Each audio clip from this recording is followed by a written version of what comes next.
سانحہ ساہیوال پر جہاں ہر طرف رنج و ملال کا اظہار کیا جا رہا ہے، وہیں فیصل آباد میں انجمن تاجران کی جانب سے ریلوے روڈ پر احتجاجی مظاہرہ کیا گیا۔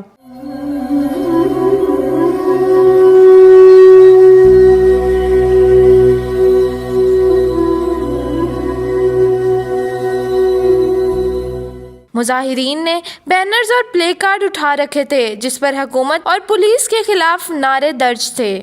مظاہرین نے بے گناہ افراد کو بے دردی سے ان کے بچوں کے سامنے قتل کرنے پر افسوس کا اظہار کیا اور مطالبہ کیا کہ اس اندھوناک واقعے میں ملوث شفاف ملزمان کو جلد از جلد سزا دی جائے۔ کیمرہ مین سیف علی کے ساتھ ردا کاظمی، کوشش نیوز، فیصل آباد۔